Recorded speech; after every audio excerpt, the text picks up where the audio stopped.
You think that crypto culture is powerful to aggregate capital? Wait until 100,000 Morgan Stanley brokers are out there on the golf courses pushing these mean reversion trades for these baskets of altcoins. Here's my prediction. Altcoins will have a negative return as a space in 2026. I'm concerned that there's going to be the mother of all hacks next year.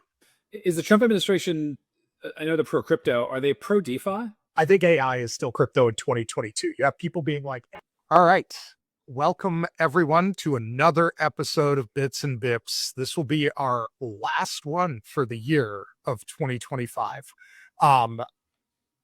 Today, I'm your host, Austin Campbell, the high scholar of Zero Knowledge Consulting. I'm here with my usual co-conspirator, Chris Perkins, the golden hand of Coin Fund. And today we are joined by John D'Agostino of Coinbase. And I've got to stop here momentarily to say I am super happy to have John on, specifically because we have previously had a number of connections doing research in this space, presenting things in front of Congress. And if you learn nothing else from this episode, John is one of the people that actually brings data and knows what he's talking about to this debate. So everybody should follow this guy.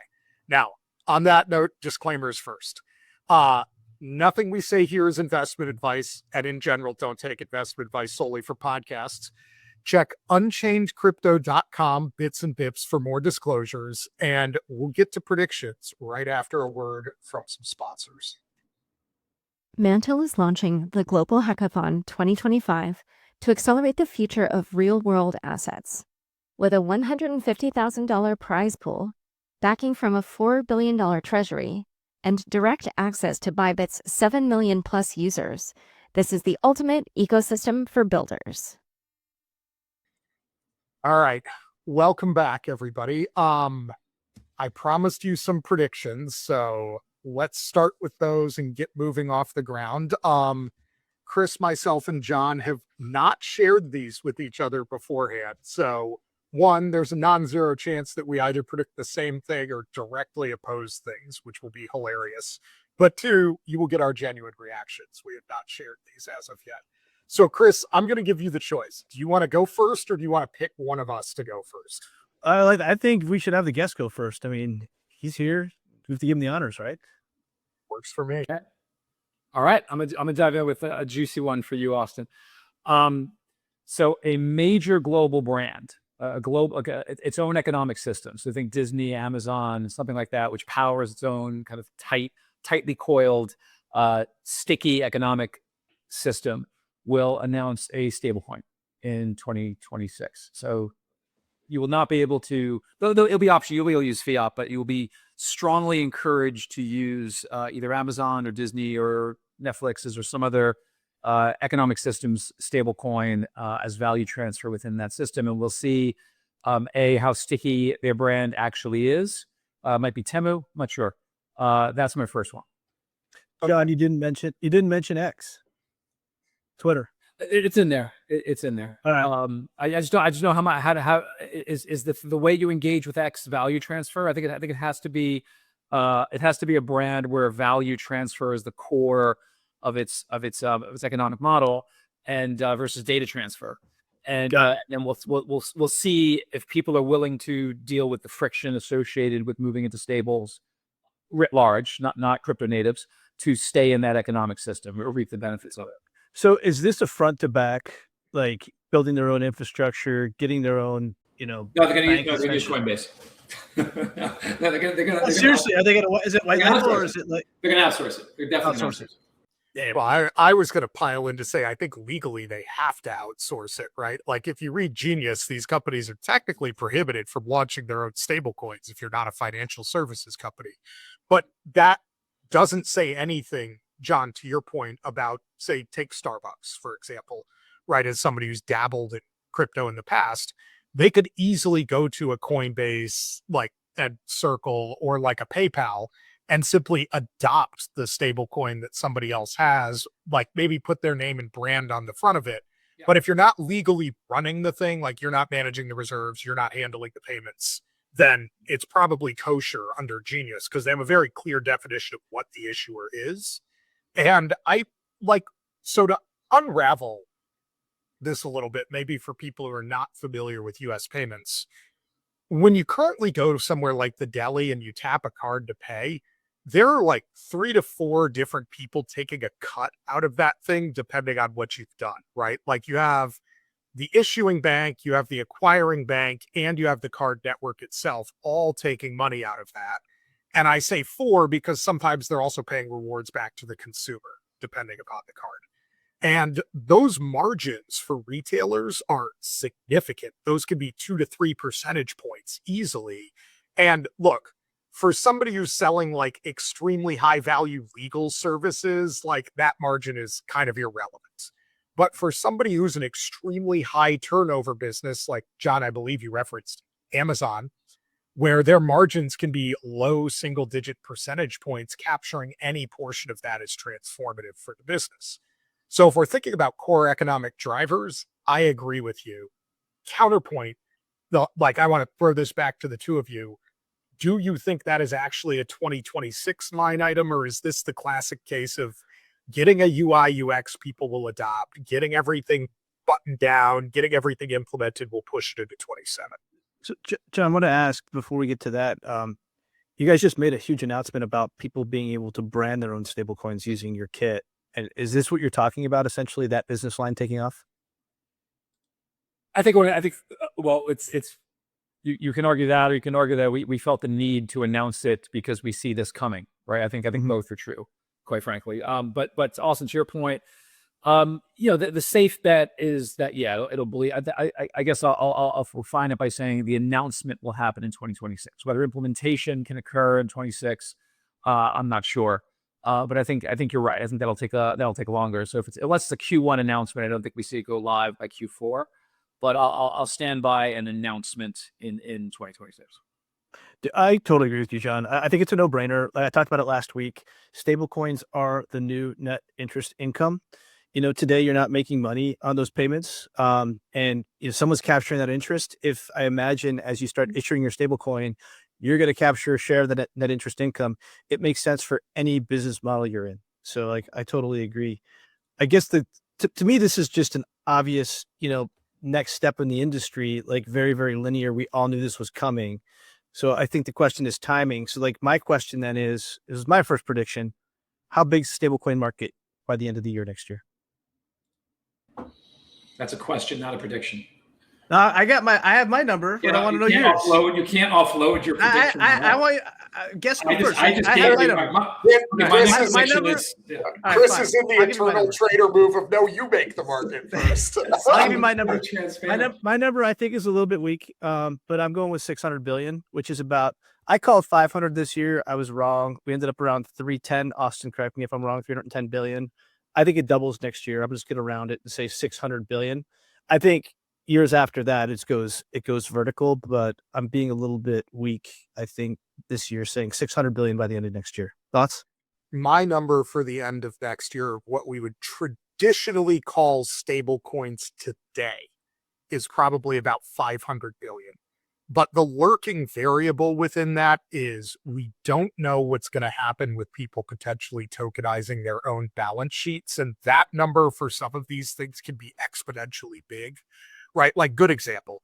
If one of the big 4 banks says, we're just moving to a 24/7 collateral system, it just tokenizes all the collateral in there. Stable coins, if we're defining that as like the money object, that being like T-bills, a tokenized deposit, could easily be over $1 trillion, right? With one flip of a switch, just because of how people essentially run their internal ledger. So to me, the problem there is a definitional one. Chris, of like, what do we mean when we say stable coins? Like, are tokenized bills on Onyx or Connexus or whatever JP Morgan is calling it now stable coins? Because if so, that number could be trillion. Well, I'll up you there. Is Athena a stable coin? I think we agree that it's not. It's a tokenized basis trade. So I would say fully backed, obviously Genius compliant, which Genius doesn't even go into effect until January 27, or latest, I guess. But I'm thinking about truly backed stable coins like the Tethers, the Circles, and similar folks, not just Genius compliant. I don't think you include tokenized bank deposits in that number. That's a separate product. As our friend Omen Malakin says, it is a receipt on a fractional bank, which is not a stable coin. So I think I might counter that Genius says otherwise, given that bank deposits are one of the assets within Genius. Like, so this is going down the rabbit hole of why I. Yes, that. Russ, what do we meet on that? Yeah. We agree with me on that. I think bank deposits are stable. That would be tokenized bank deposits would be stable coins. Also, do you think we're not? Well, so here's kind of the hilarious thing that I've been pointing out to some of the bank people who've been lobbying for an even harder yield ban is I'm like, you guys realize that tokenized bank deposits are stable coins under Genius, so you're arguing to ban your own ability to pay your customers.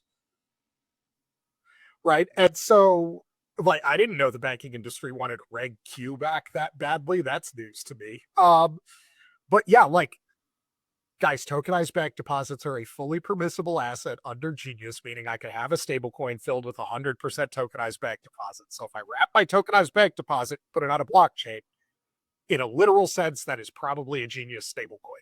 So like all you banks with tokenized deposits out there, think very hard about what you're saying as you talk about these things, because if you break that, and now you want to tokenize your derivatives collateral, but you can't pay the interest on it anymore, you can't use your blockchains. All right, so we just really confused everybody. Yeah, that was just the thing. Let me give a super stablecoin hot take. That is my first prediction. If everybody is ready for that, U.S. dollar stablecoins will be completely banned in at least one major foreign nation in 2026. Oh, come on, that's obvious as well. Is it? U.S. dollar. I think so. Like, I mean, this is one of the big challenges. We're already hearing, the BIS is concerned. How many, senior regulators, particularly coming out of Europe, are very nervous about dollar supremacy. Dollars are going to displace emerging markets.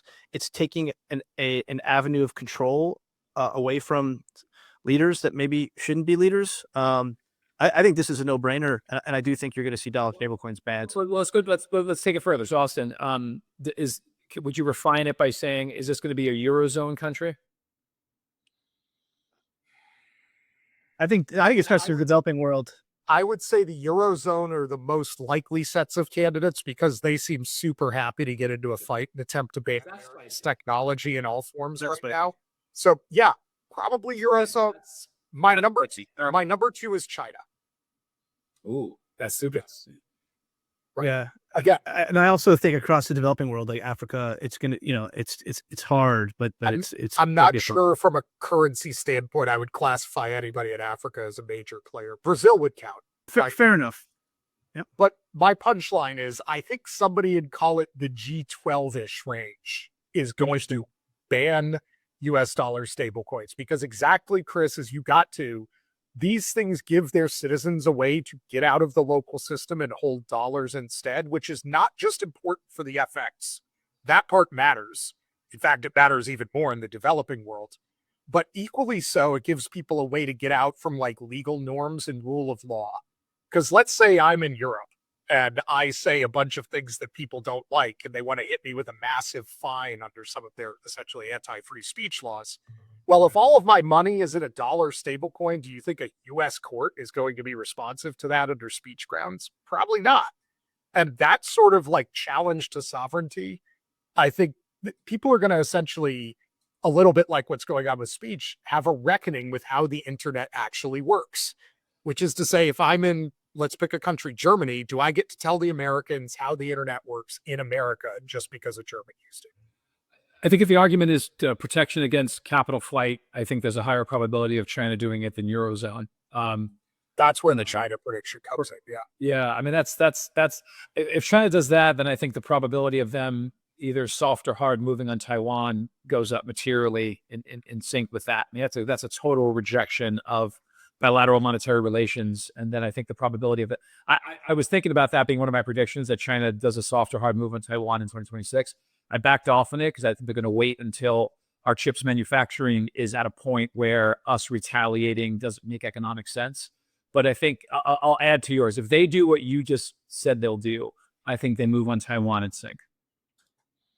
I mean, certainly, what's the right way to say this? My prediction is premised upon decreasing global coordination across all major nations, which has now been a multi-year view, basically since COVID. That has been ongoing. Yeah, deglobalization. Well, not just deglobalization, but also desynchronization. right? It's not just we're doing less with each other. It's also we disagree with each other more. And I think that is a point that has maybe been underpriced in markets generally. And dollar dominance is terrifying to a lot of people who would like to do that, exactly as Europe's economy is hollowing out. So, all right, Chris. Yeah, that's what disagreeing with each other. We're too much in sync. Come on. Yeah, all right. This one is kind of related, actually, fellas. I'm concerned that there's going to be the mother of all hacks next year. It's going to be greater than $2 billion in size. It's probably going to be by our friends in North Korea. And it's going to lead to a material downturn, drawdown, and it's going to require a complete policy rethink. I'll give you some stats. This year, looks like we're closing out the year with 3.4 billion. It's a 51% increase. Remember the Bybit hack kicked the year off at 1.5. So I don't like to say it, but it's something that keeps me awake at night. And I say it because I think we all need to be thinking about it.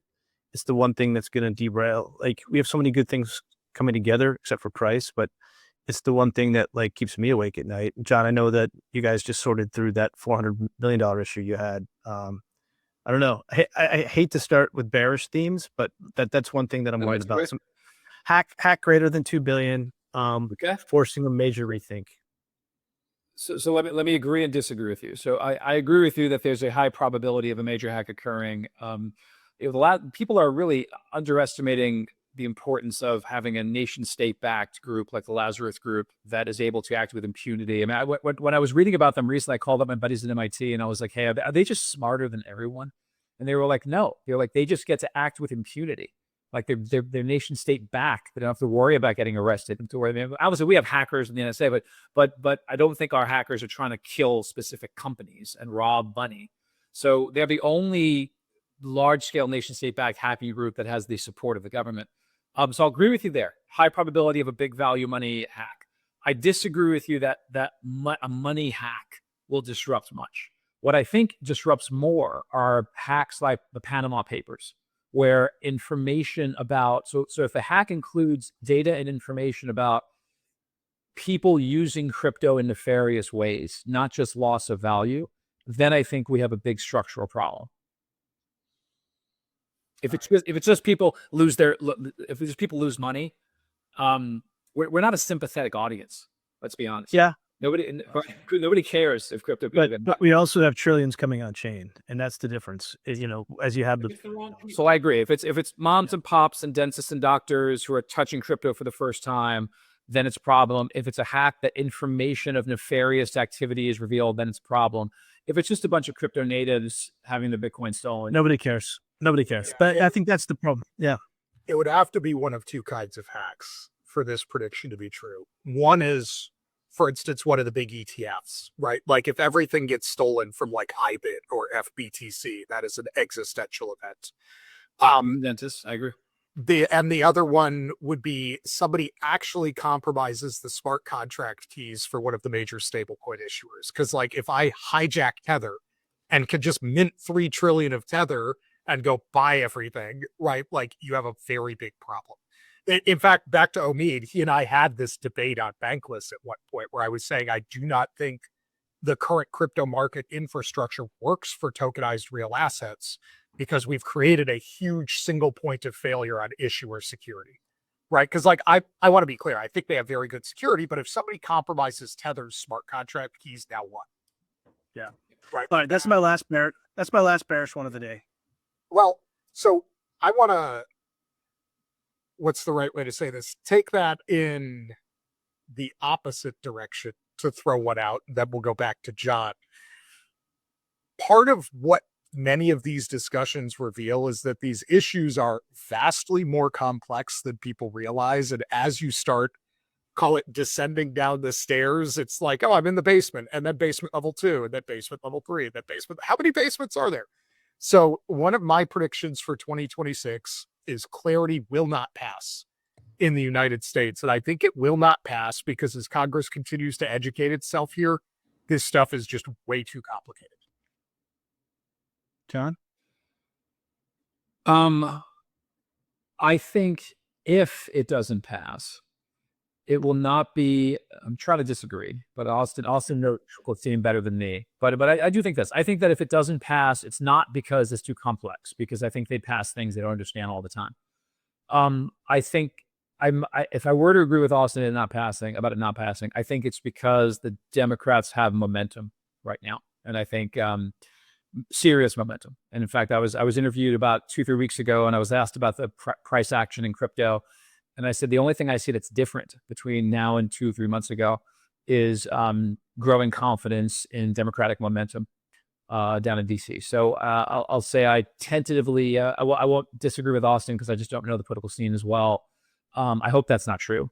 But if it is true, I think it's going to be because of shifting political momentum, not necessarily because for the first time ever, politicians have decided they need to be thoughtful and understand a policy before they enact. Yeah, I think that's becoming consensus, Austin, on clarity that it probably won't. We're pretty much assured it's not going to get passed before midterms. Question is does it get passed after midterms? I don't know, man. I agree with you. Having been in DC, in and around DC long enough, it's just a super complex bill, John. Not because of the the policy's not complex, the power is complex, because you're moving power from ag to banking to ag.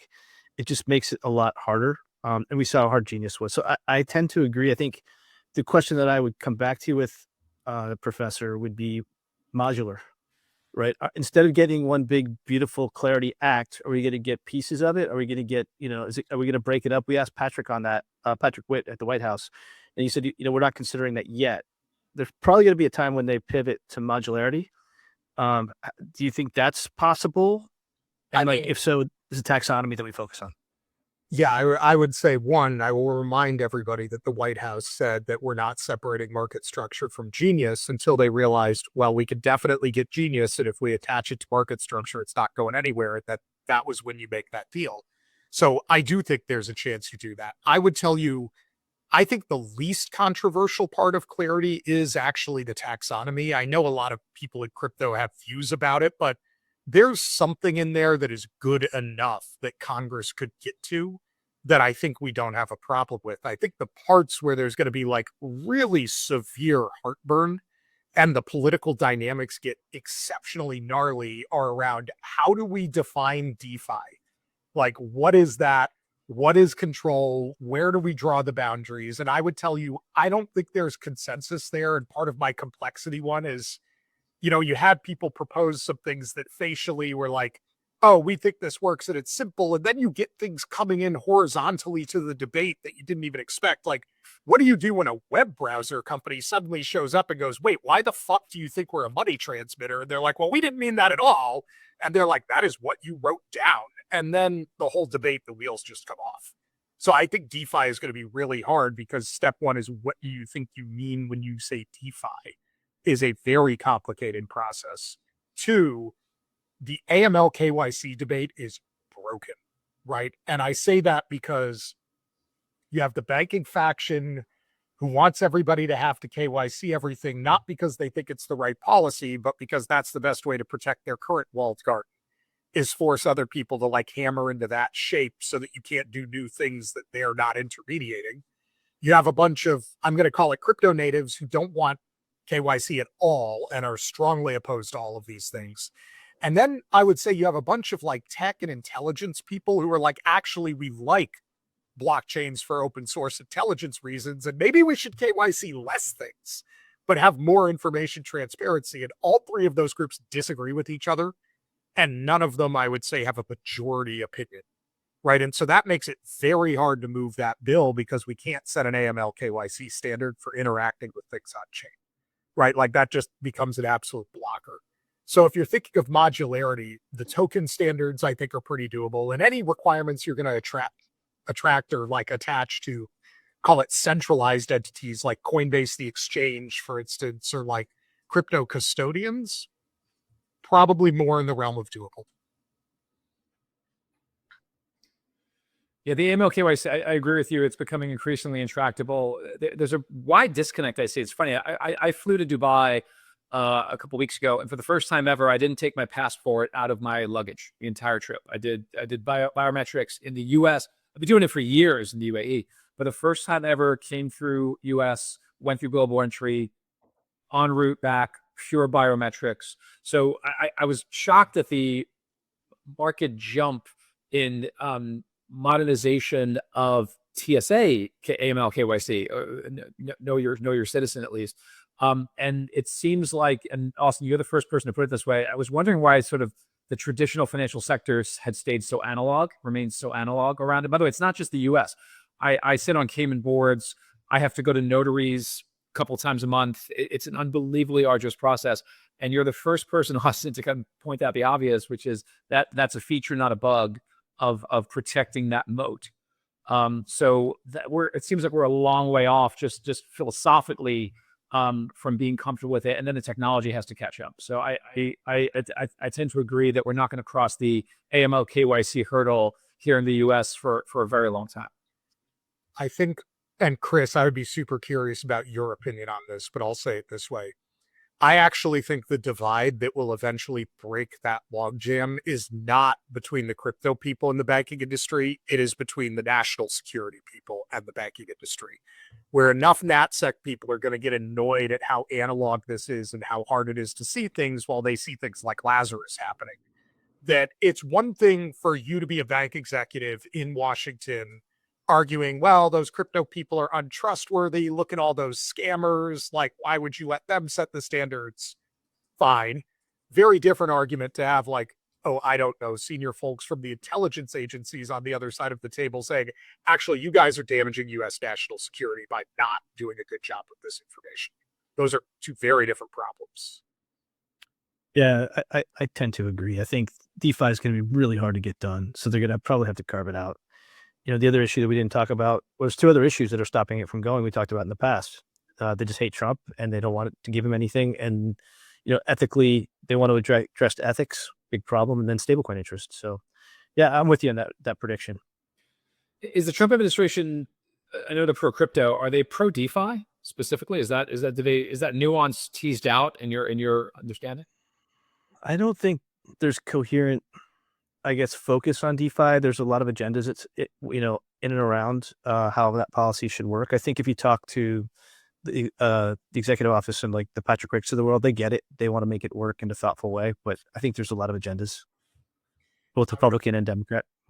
I would also say, if I want to steelman the Democratic view on that, for the informed ones, their objection really is more around things like world liberty than specifically CeFi or DeFi. Like, if you want to read into the Democratic thinking of the informed people, go read the text of what Representative Torres proposed for an anti-corruption amendment, which is basically essentially, if you're a federal legislator, executive branch senior employee, or anybody in the judiciary, you just can't be involved with this stuff, period, full stop.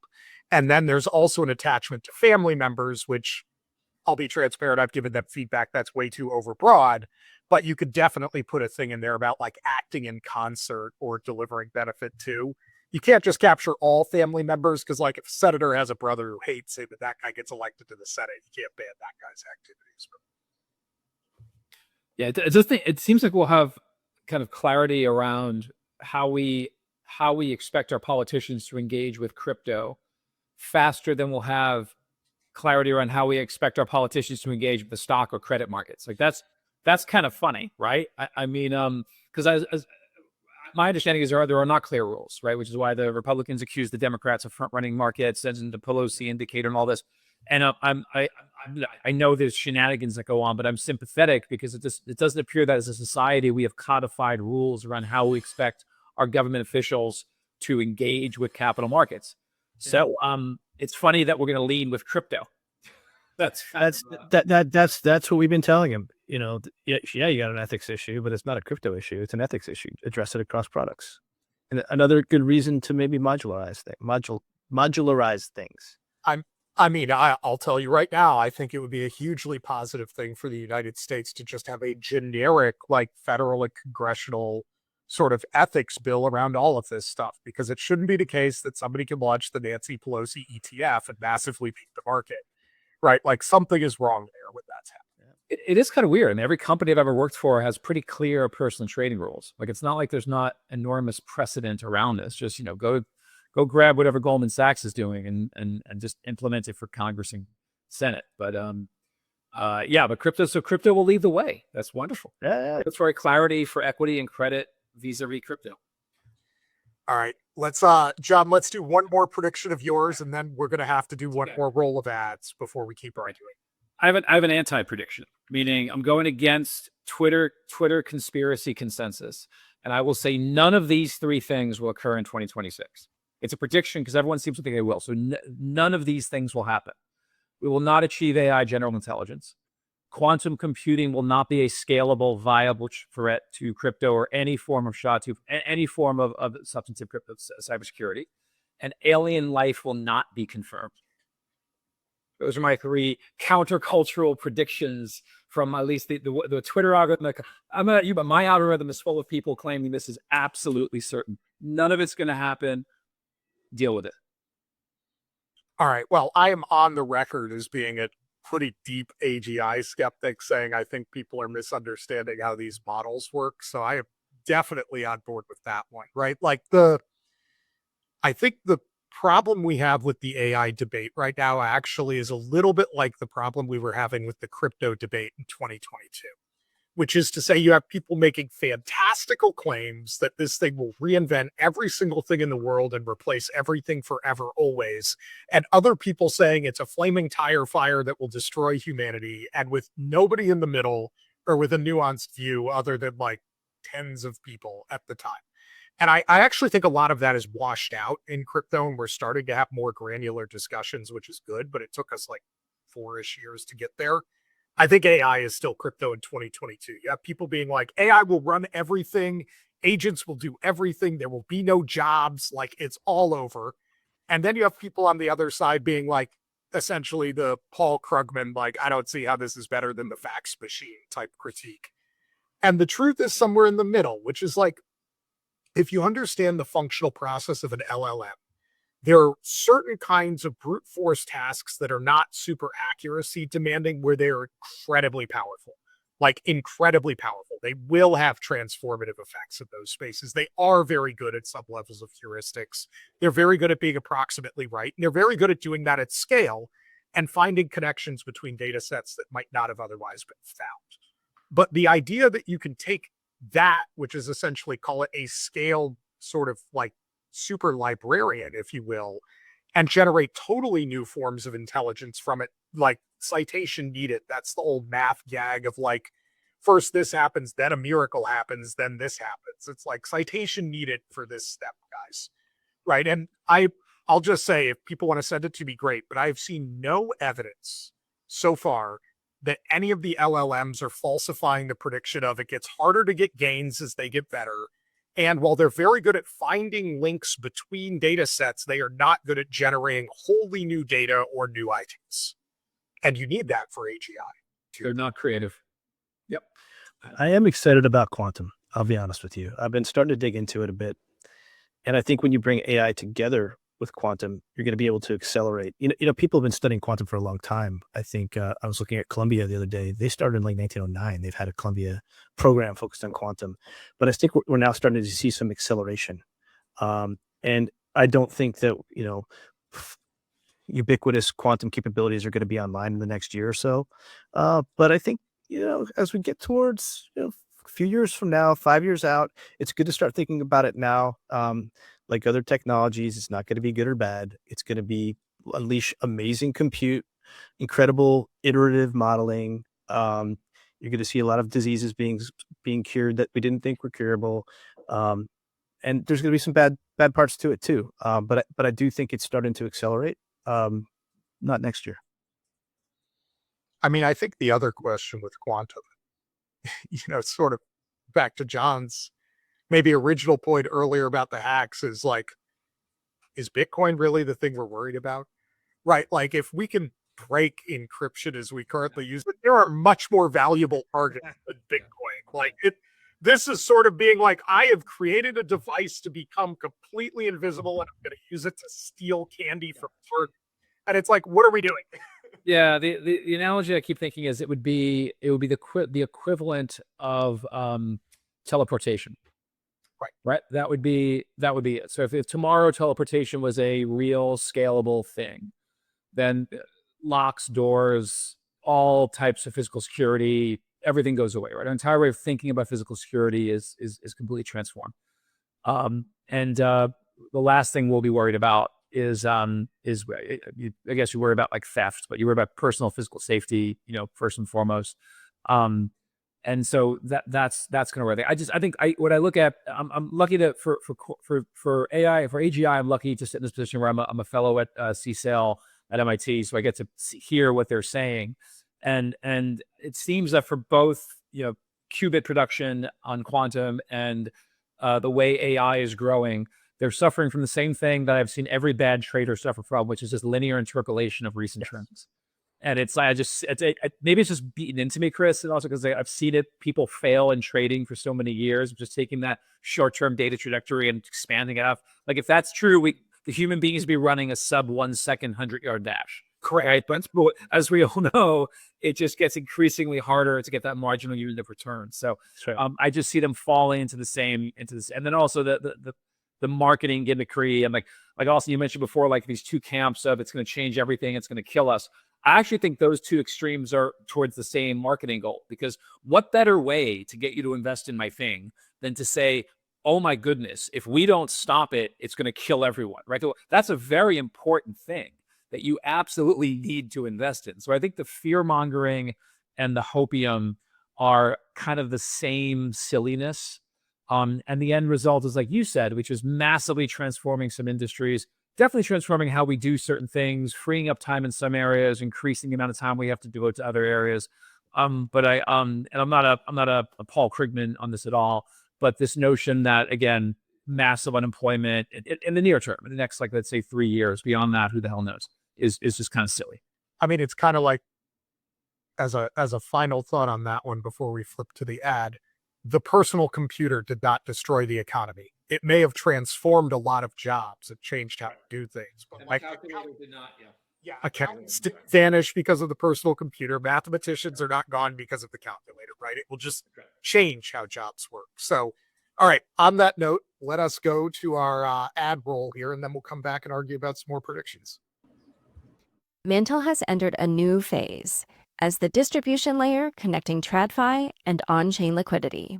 To accelerate this vision, the Mantle Global Hackathon 2025 is inviting developers to build scalable RWA and DeFi products. Why build on Mantle? It's an ecosystem built for builders. You get direct access to Bybit's 7 million plus users for potential listing exposure, support from the $4 billion Mantle treasury, and mentorship from top VCs like Spartan and Animoca brands. With 6 tracks prioritizing RWAs and RealFi, and a $150,000 prize pool plus grants, this is your chance to deploy on a high-performance modular L2. Register now. The link is in the show notes. All right, welcome back. Chris, I'm going to counter your bearishness by hitting you with a prediction that is simultaneously bullish and bearish and will make a lot of our listeners mad. So here's my prediction. Altcoins, which I'm going to define as everything other than Bitcoin and ETH and stablecoins, before somebody yells at me about that, will have a negative return as a space in 2026. And that TradFi will capture way more of the value than many of the crypto native protocols.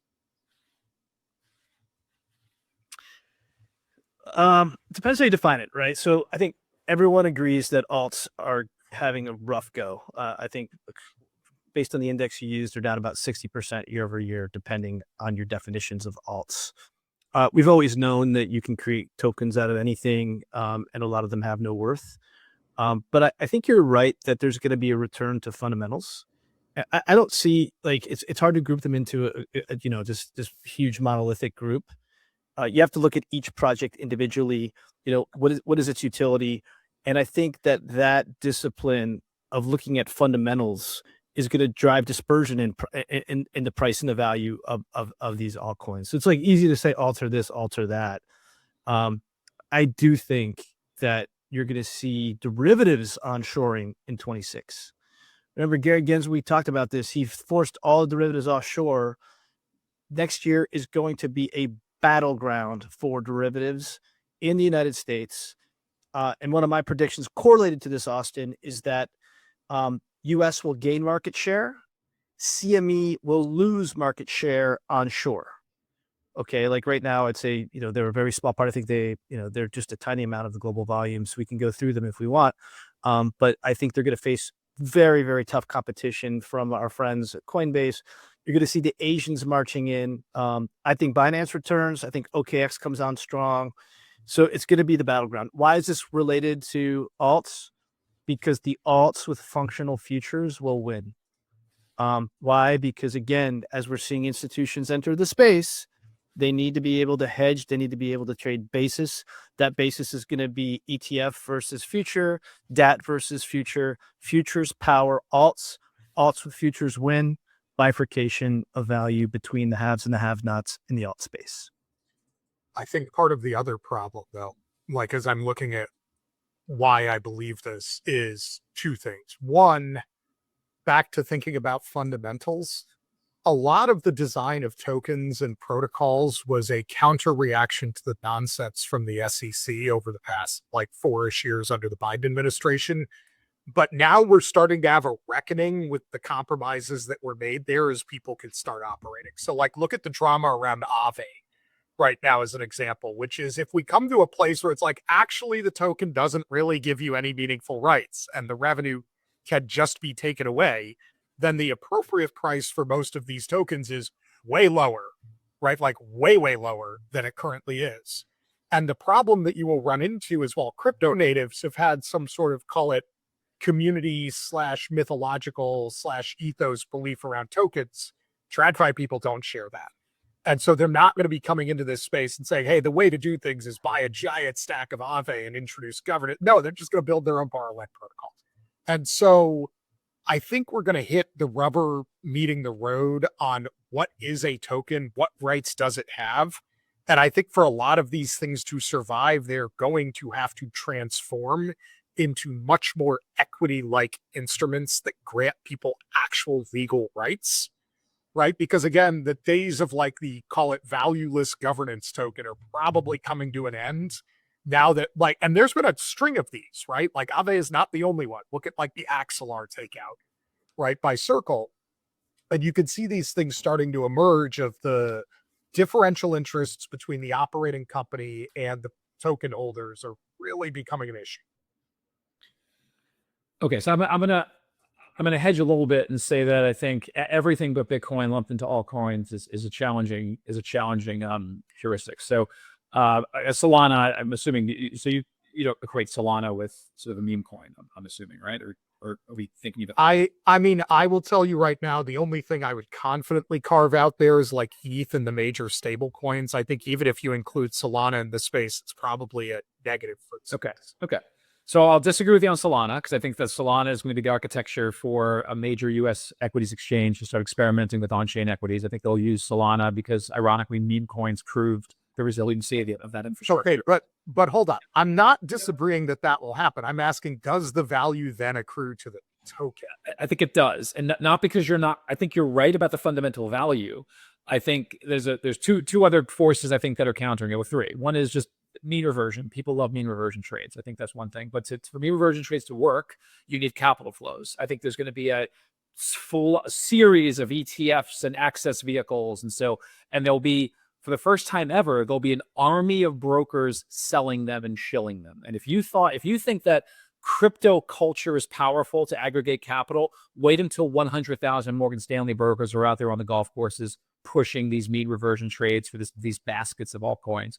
The last thing is, and this is getting a little bit philosophical, but I've been spending a lot of time thinking about what Scott Galloway is going on about this growing nihilism amongst Gen X and Gen Z and Gen Alpha.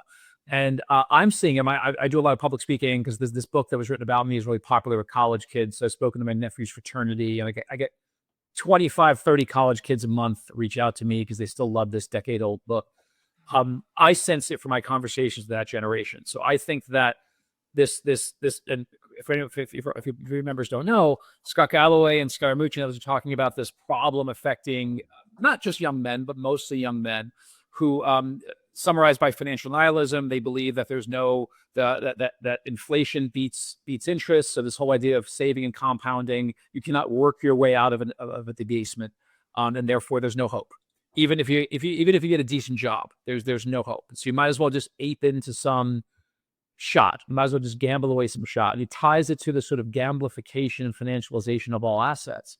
And I think that's not going away in 2026. So I think you're going to see inflows into any beaten down asset class that's viewed as a potential 10x or 20x or mean reversion trade.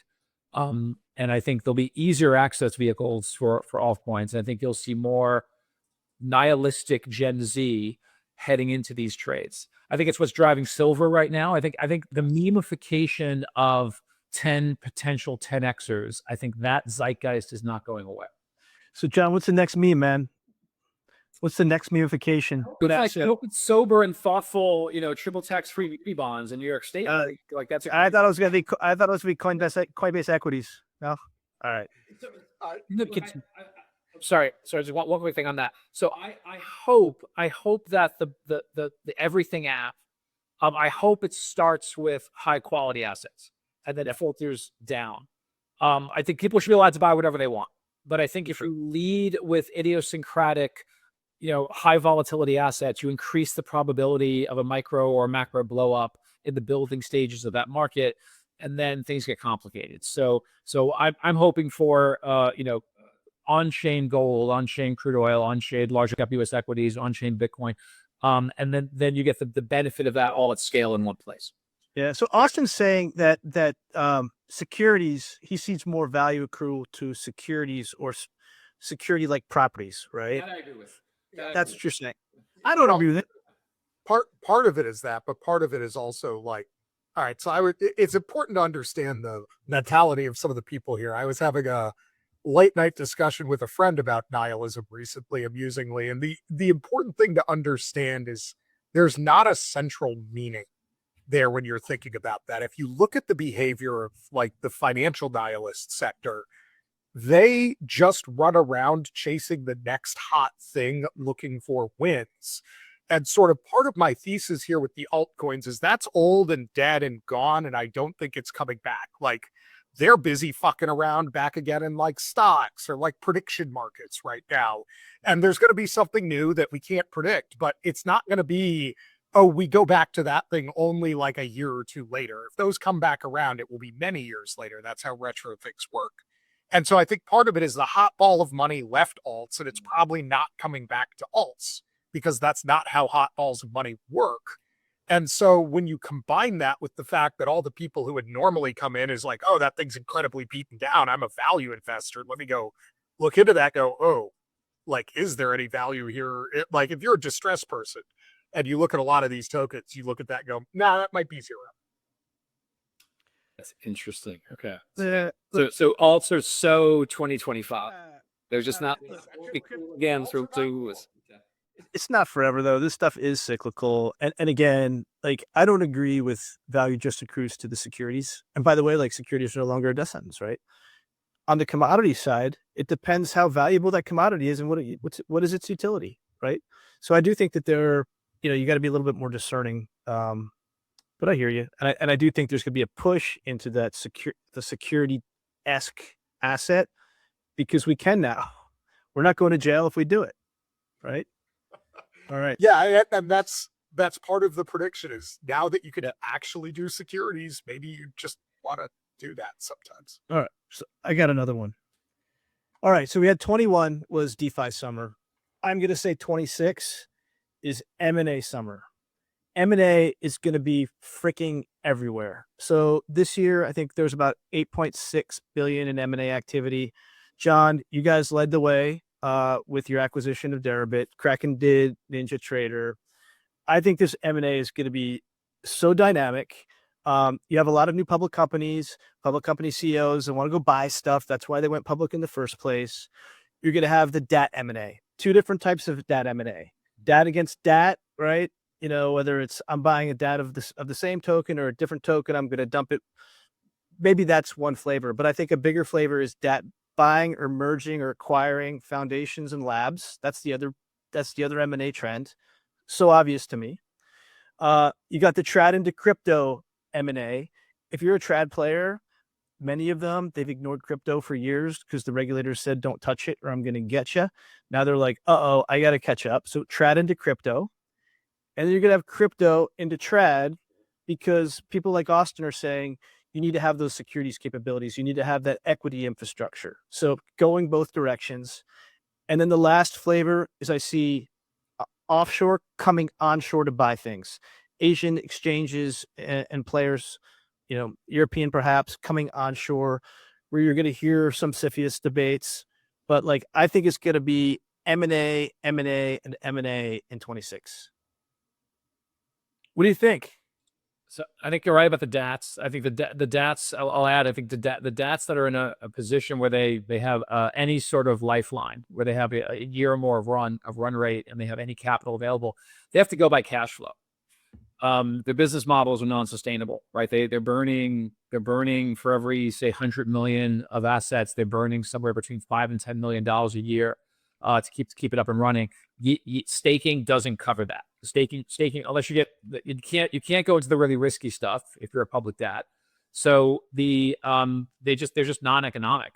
So I think you're right. They'll consolidate. I think the ones that can go out and get debt financing or have some capital left over from their de-SPACing or whatever it is they listed, they have to go buy EBITDA. Like that's actually go by cash flow. So you may see DATs buying like oddly normal analog businesses just to get cash flow to show, hey, I can be around over the next 5 years and become this thing, this access vehicle that you want me to become. Chris, real quick question back to you. All the other M&A stuff, is most of that distressed? Oh, no, not necessarily at all. I think that there are people that are looking for the best companies, the best capabilities. I have buddies in traditional markets. They're like, come back to me when your company's making $100 million in revenue. I think the problem right now, frankly, is that there just aren't enough crypto companies that are capable of meeting the standards that need to be met. Like, that's the unfortunate truth. But the ones that are, they're either racing to go public or someone's going to try to scoop them up as soon as possible. Well, I think you hit on something important about M&A that a lot of TradFi people are not understanding really well. So if you're one of those, if you're listening to this, pay close attention. There are really only like 3 profiles right now that are potentially M&A-able, and one of them you're just not going to get, which is crypto companies that have done quite well are going public. If you look at the IPO valuations of like a Coinbase, a Circle, right? Like the people, even Bullish as an example, the people who have been able to IPO have by and large done very well, and they don't need to do an M&A transaction. They're going to go public, and then you're going to have to try to take them over in traditional capital markets. And so if something's got, call it 200 million of revenue and it's a crypto company, it should not sell to you. It should IPO. And so I think they face this problem of like, actually the public capital markets are probably a better buyer. 2 is companies that are specific types of strategic acquisitions. Like we have seen stablecoin startups like the Bridge and like, you know, sort of like BVNKs of the world being scooped up or potentially scooped up. That makes sense to me because that's a strategic bolt-on. But you're going to need to know what those are, which means you need to know what you're doing in blockchain space. And a lot of TradFi companies, quite frankly, are 10 years behind, right? Like if you're any of the like major financial or bank companies and you don't have a totally cracked team of people in this space already, and the 1 or 2 of you who do know who you are, you are very behind, right? And I don't know if you can evaluate this well. 3 is there's a handful of like these mid-tier companies that are probably acquirable, but that's purely because it's a business model that may not itself want to IPO. Like a good example of those, Chris, you and I are both familiar with them, is like Inca Digital, right? Which is an intelligence company. Like they literally do anti-financial crime and financial intelligence. I don't know how much public reporting they want to do. So that makes sense for a private acquisition, but like that's not most protocols, which either don't have revenue or have complicated user bases of tokens. That's not the IPO crowd. So like my one pump the brakes on the M&A thing is there may be like at best low tens of companies that are acquirable, like functionally. I also think, also to your point about that big TradFi making these acquisitions, and this is entirely anecdotal, and I will not name names, but I got into the partnership level of one of these companies recently, and I think we're still underestimating the degree of reticence amongst 30% or more of some of these senior partners. By the way, these are not like 80-year-old guys, curmudgeonly guys. These are like 50-year-old guys who have put it on public record over the last 7 to 10 years that they think crypto is bullshit. And it's incredibly embarrassing. So I was asked recently, like, what do you think about where's crypto skepticism going? I don't think there's crypto skepticism anymore. I think there's crypto resentment. So you're this guy, you're this incredibly powerful partner at XYZ. You are not just quietly shitting on crypto. You have been very, very, very public about it. To turn around at this stage of your career and greenlight a major acquisition, empower that team. By the way, Chris, the team you mentioned, and I think it was awesome, they're there. They're at every day. They're just impotent. They're just stuck in a corner somewhere with no real power. To elevate that team to take over a P&L, to greenlight an acquisition, it's to admit that you are not just wrong, you are catastrophically wrong. And if I'm that guy and I'm a senior partner in one of these firms, 53 to 57 years old, you know what? I'm going to retire in 3 to 5 years. I'm going to just say this is bullshit for the next 5 years until I'm out, and let that next generation deal with it, because it's embarrassing to admit it. I think we dramatically underestimate the degree of reticence that still exists. And that's why I don't think we'll see a major bank acquisition. And by the way, the number of boards who are going to be willing to accurately like police that behavior and fire that person and replace them with somebody who will do the right thing is very low. Maybe not zero. There probably will be. Actually, here's a prediction that I didn't intend to make. There will probably be 1 or 2 big blowouts where management or a board gets forced out by activist investors over things like this over the next year. Because if you're somebody who's been at the forefront on the technological front, you're still out there shitting all over this, as like Citadel and like NASDAQ and NYSE and the CME are all going on chain. Like if I'm on the board, I'm asking a lot of questions. And if I start investing and taking board seats. The other thing is, like, when I was in Wall Street, also, you remember, BlackRock says jump, you say how high. Yeah. And if they're going on chain, they're like, hey, you're settling with me on chain. I'm settling with you on chain. You pay me hundreds of billions of dollars every year to my bank. I do think what is consensus at this level, John, is going back to 2017 or whatever, blockchain, not Bitcoin. If you are saying I'm investing in infra, no problem. It's infra. Right. If you're saying I'm buying tokens, maybe we got to pause a little bit, but like that blockchain, not Bitcoin concept is alive and well in these boards and at that level, I believe. But we saw, and against my point, which I'm asked, the rumor, but it's been a confirmed rumor that MasterCard's buying Zero Hash. And I think there'll be, I think that's fair. It's fair. I think I'm distinguishing some of these commercial companies from the investment banks, but and the DATS problem is going to be that a lot of them have very inexperienced boards, and they're going to be panicked, and their lawyers are telling them you're going to get sued, and so they're not going to want to sell at below stock price, which they'll have to do to get a deal done. And I think they're just going to lock up for the first 6 months of the year until activists, as Austin said, come in and force M&A activity. I want to go back to something you said around staking doesn't pay the bills. It does if you're Tom Lee. He came out today. He said, I'm making $1 million a day on staking, right? So what does that mean? It means scale, right? And so if you are able to achieve that scale, then, it's the haves and have-nots, which is something that we see as markets mature. As markets mature, things scale. That's why, to me, it's a no-brainer that consolidation is going to happen in 26, particularly amongst the DATs. All right. So before we run out of time here, since we should do at least one prediction, I'll give a prediction that I think, again, will enrage everybody. I think the Democrats will win the House in 2026, and I think they will immediately regret it because it will probably tank them for the presidency in 2028. Back to the financial nihilism components. The thermostatic effect in politics is getting stronger over time. That is to say, voters are pissed and there's major intergenerational warfare, and you do not want to be the main character right now. The easiest way to win is to be an outsider. And so I think the Democrats taking the House, getting on the main stage, pushing a bunch of their priorities are only going to piss people off and actually make people hate them too. The reality is voters are not happy with either of the major political parties. And the best thing you can do to be popular right now is stay off the stage.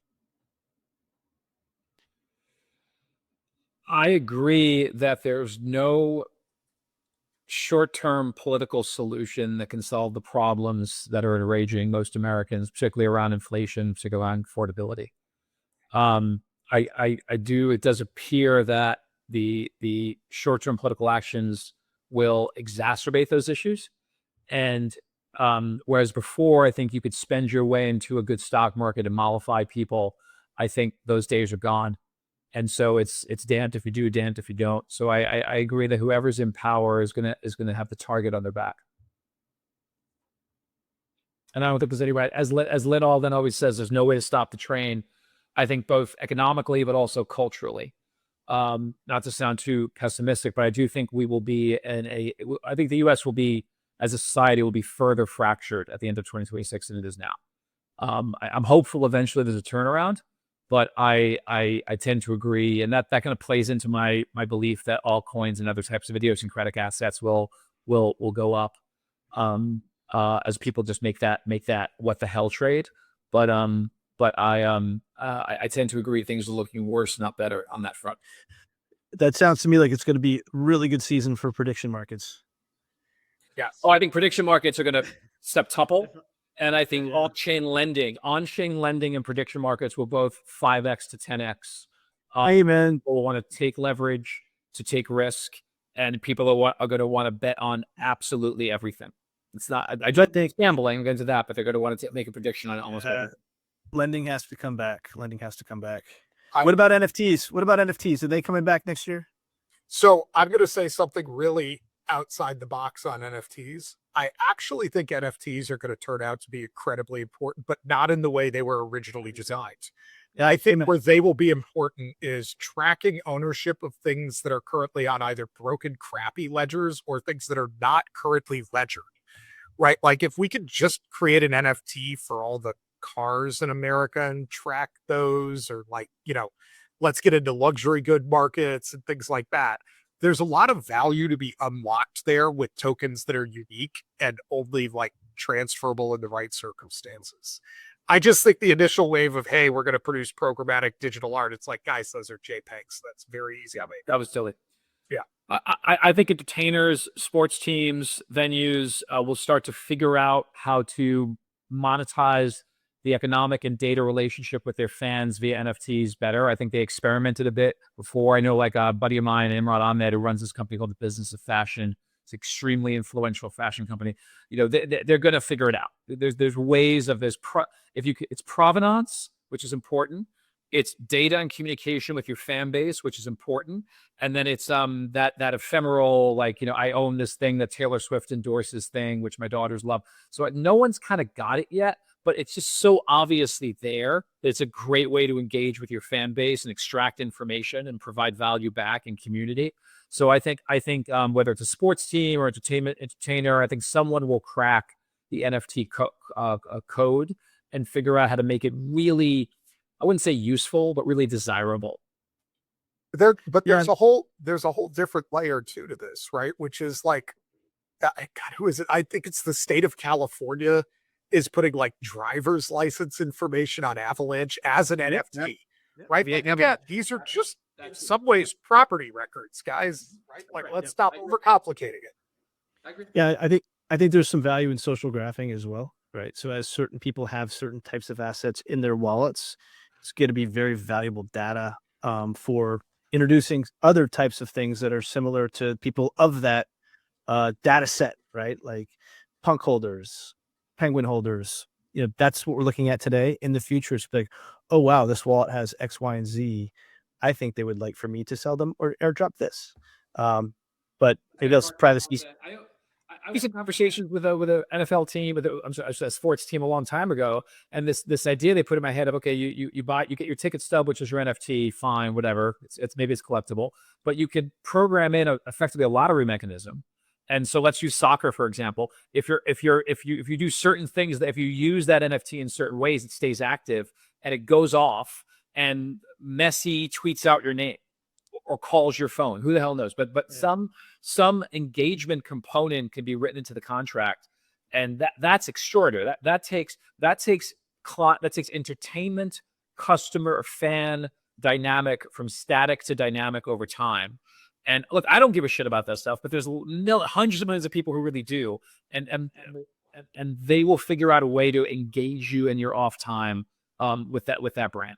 It also does the most valuable thing in crypto, which is compressing the intermediary stack, right? Like we're going to now live in a world where creator, team, company has a direct relationship to the customer on the other side of things without like 3 layers of intermediation. It's Patton Oswalt, my favorite comedian. It's Patton Oswalt. I buy his tickets through his website now because he realized he was big enough to mark. I follow his Twitter account.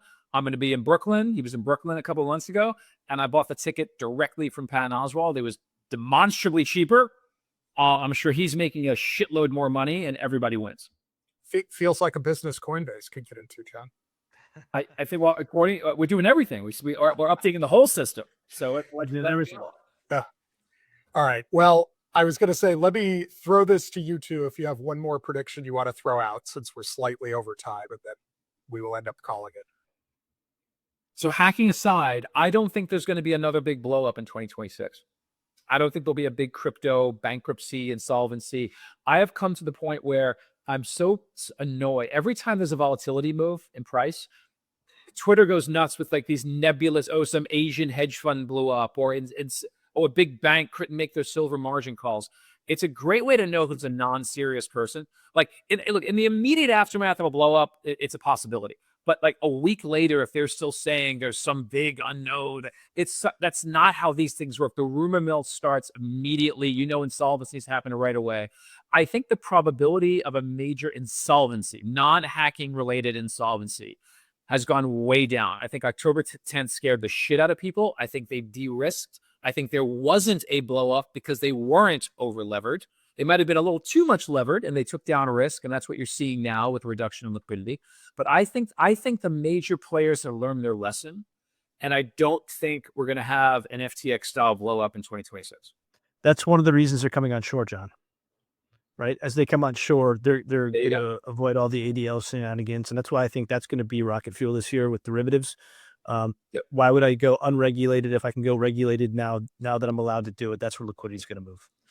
My last one, Austin, Bitcoin and Ethereum hit all-time highs in 26. I could totally see that. I could totally see that. But I want to pile on with the point to John here. If there is a major failure of something in crypto in 2026, one, it's going to be a stable coin.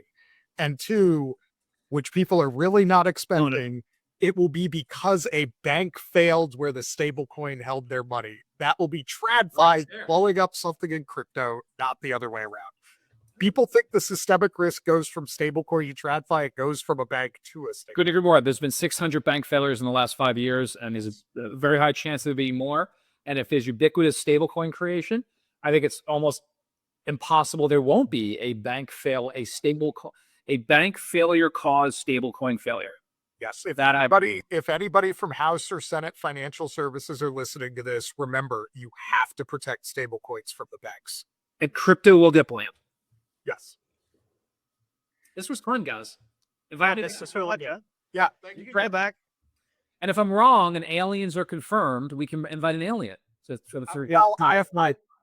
I was going to say you could just blame the aliens for controlling you to make the prediction to disguise the fact that they were real. Right. This was great, guys. I appreciate my Professor's definitely not from Earth. All right, guys. Good to see you.